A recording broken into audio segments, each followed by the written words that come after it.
Oi, gente, eu sou o professor Digenal e a gente vai estar aqui falando sobre carboidratos, né? Uma parte aí da nossa aula de bioquímica.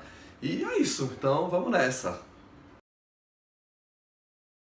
Bom, gente, olha só, todas as vezes que a gente vai trabalhar com carboidratos, lipídios e proteínas, é sempre importante a gente lembrar da função que os alimentos podem ter. Então, cada alimento pode ter função estrutural, energética e reguladora. Dentro dos carboidratos, a gente vai estar destacando principalmente, o papel que eles apresentam como fonte de energia, mas a gente não pode esquecer que alguns carboidratos atuam de forma estrutural, que é a função estrutural ou plástica sendo componente do corpo dos seres vivos. Mas vamos começar. Quando a gente fala sobre carboidrato, hidratos de carbono, carbonos hidratados, isso faz muita referência à fórmula geral dos carboidratos. Para cada carbono, praticamente a unidade do carboidrato apresenta uma molécula de água. Então, os monossacarídeos, também conhecidos como osídeos, as oses, eles são as unidades formadoras dos carboidratos e por isso eu digo que eles não são hidrolisáveis. Diferente do que acontece, por exemplo, com um disacarídeo. Num disacarídeo eu pego um monossacarídeo junto com outro. A partir de uma condensação, de uma síntese por desidratação, eu perco uma molécula de água e ligo os dois. Então, um disacarídeo, se eu forneço a água, eu posso quebrar, eu posso hidrolisar, diferente daqui que eu não vou ter essa condição. Quando a gente trabalha com os monossacarídeos, eles podem ter entre 3 e 7 carbonos. Então, por exemplo, se a gente pega assim, C3H6O3. Isso aqui é uma estrutura que apresenta 3 carbonos, então eu vou chamar de triose. Se eu pego, por exemplo, aqui a ribose, que tem 5 carbonos, ela vai ser chamada de pentose. Se eu pego a glicose, que tem 6 carbonos, ela vai ser chamada de hexose. Então, os carboidratos monossacarídeos, eles podem ter entre 3 e 7 carbonos. E é mais comum isso nas provas de química, ele perguntar assim, sobre aldose e cetose. Na verdade, quimicamente falando, o monossacarídeo ele é uma polidroxicetona e um polidroxialdeído. Então, nas provas de biologia, é mais comum ele perguntar o que é, se quebra ou não, a fórmula e o papel biológico é o mais importante. Mas, vez ou outra, a gente pode encontrar uma questão que aborde de uma maneira geral, e aí quando ele diz para você que o monossacarídeo, isso mais para quem já estudou química orgânica, para aquela garotada que é de primeiro ano, pega só o basicão. Aquela galera que está se concentrando só na parte mais biológica, pega só os conceitos. Mas para quem quer um pouquinho mais, elas são aldoses ou cetoses, são polidroxicetonas, então vão ter várias hidroxilas, o grupo funcional hidroxila é o OH lá na química orgânica, e quando são polidroxicetonas, elas vão apresentar o C-O, a carbonila entre o carbono, o C-O entre a cadeia carbônica, gerando o grupo cetona, ou o COH, que é o grupo do aldeído, tá? Mas isso aqui é só uma característica a mais. A gente divide em 2 grupos os carboidratos monossacarídeos. Eles podem ser de função estrutural ou de função energética.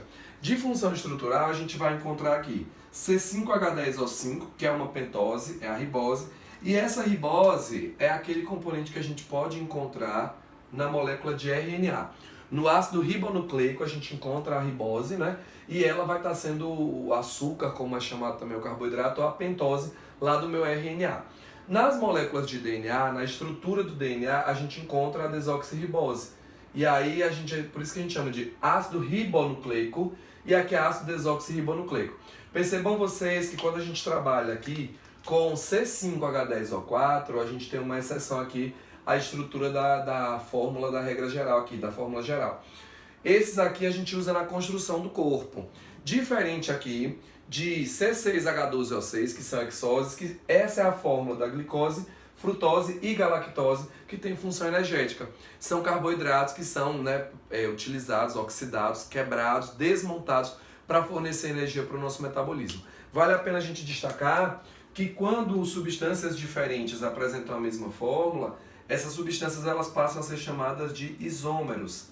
Na química, os isômeros apresentam a mesma fórmula e são organizados de forma diferente. Então, esse é um ponto que vale a pena. Vale a pena a gente destacar também que os carboidratos são a nossa principal fonte, digamos assim, de energia em termos de preferência. Como assim? Se eu tiver carboidrato, lipídio e proteína, o meu corpo vai optar em quebrar primeiro as moléculas de carboidrato, depois opta em quebrar as moléculas de lipídio e por último as de proteína. O carboidrato, ele rende, vamos supor que, X caloria por grama. O lipídio, ele rende quase o dobro, um pouco mais que o dobro, a depender do autor, vocês vão encontrar um valor perto do dobro. E esse dobro de energia, né, mesmo assim, ele não é a preferência energética, porque é mais fácil a gente quebrar o carboidrato até que quebrar os lipídios. E as proteínas a gente deixa para o último caso, porque a proteína, ela principalmente no nosso corpo, ela vai ter função estrutural. Ela é quem executa o nosso metabolismo, né? Tem estrutural, tem reguladora na parte de catalisação de reações, que são as enzimas. Então, quando a gente trabalhar com proteína, vocês vão entender um pouco melhor. Mas o que acontece? Esses monossacarídeos aqui correspondem à unidade formadora do carboidrato, e dois monossacarídeos podem se juntar e formar o disacarídeo, que é um dos tipos de oligossacarídeos, né? Formado por poucas unidades, poucas oses. Aqui a gente pega dois monossacarídeos, junta numa síntese por desidratação, gera o disacarídeo, e como foi uma síntese por desidratação, a gente teve a perda de uma molécula de água. Então tenham esse cuidado, ó. 12 carbonos, 24 hidrogênios, mas aqui eu só tenho 22 porque 2 são da água, 12 oxigênios, mas aqui eu só tenho 11 porque 1 saiu na água. Então presta atenção. Se na hora de juntar, eu tive a capacidade, a condição, né? Eu precisei, na verdade, desidratar, na hora de fazer a quebra, eu vou fazer a hidrólise. Então, ó, quem são os disacarídeos? A gente tem que saber quem são e qual que é o resultado da hidrólise deles e a aplicação deles. Então, ó, a maltose é um açúcar em geral, a sacarose é um açúcar que a gente encontra nos vegetais, né, na seiva elaborada, sendo circulante pelo floema.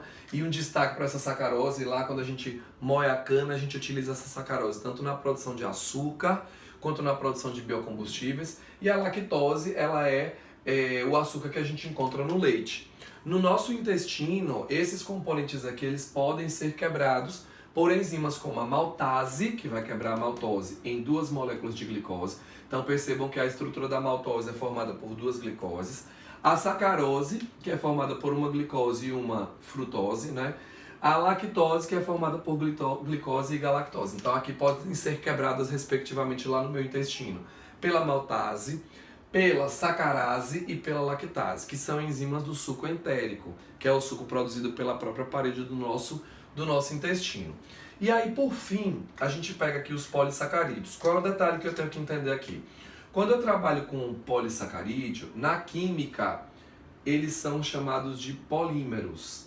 Então, na química, um polímero, né, esse poli aqui, ele é formado por várias unidades que se repetem, por vários monômeros. Então, o que eu preciso que vocês entendam aqui? O polímero é o polissacarídeo, e os monossacarídeos vão atuar como monômeros, ou seja, a unidade formadora dessa estrutura. Então aqui a gente destaca em 2 grupos, os de função estrutural e de função de reserva energética. De função estrutural a gente tem a celulose. Onde que eu encontro a celulose? Na parede celular dos vegetais, na parede celular de algumas algas, e essa celulose ela é aplicada na indústria produtora de papel, e também podemos já temos aí o desenvolvimento de algumas tecnologias que nos permitem utilizar, por exemplo, o bagaço da cana, que é rico em celulose, para estar produzindo biocombustível, tá? A gente tem essa situação. A quitina a gente vai encontrar na parede celular dos fungos, né, que é o envoltório externo dos fungos, e também no exoesqueleto de artrópodes, né? O grupo dos artrópodes é bem representado pelos insetos, por exemplo. E temos o ácido hialurônico que confere adesão em alguns tecidos, tá? Eu queria destacar para vocês que quitina e ácido hialurônico, elas apresentam uma estrutura um pouco diferente. Então os carboidratos, em geral, eles têm carbono, hidrogênio e oxigênio.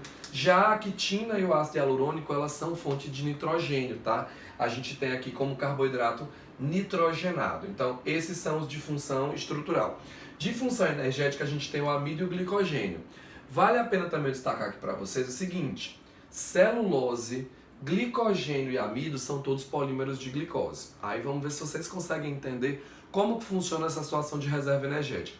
Tá lá a planta de boaça fazendo fotossíntese, né? Super empolgada, empenhada, recebendo aqueles fótons belíssimos lá. E ela começa a fazer fotossíntese e produz matéria orgânica. O excedente de glicose na planta a gente vai armazenar como amido. Então a gente diz que ele é o polissacarídeo de reserva energética. É assim que a gente vai conseguir acumular e guardar energia na planta, na forma de amido.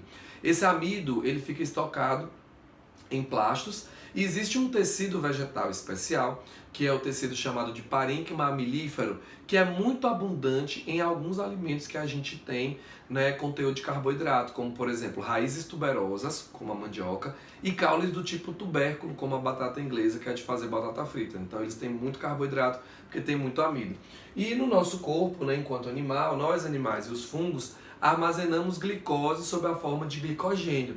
E aí o glicogênio, no nosso caso, fica nos músculos e no fígado. Vale lembrar que o carboidrato, se a gente fica, por exemplo, 24 horas sem comer e funcionando normal, fazendo atividade. Em 24 horas, se a gente não se alimentar bem, toda a nossa reserva de glicogênio ela pode ser, né, consumida. Então, gente, é isso, né? Carboidratos, a gente tem que saber os exemplos de cada um, né, os pormenores. É um assunto bem simples, mas que vale a pena a gente estudar e entender direitinho para estar conseguindo bons pontos aí nas provas, no Enem e nos vestibulares. Então, valeu! Não esqueçam de se inscrever no canal e dar o like aí no vídeo. Beijo!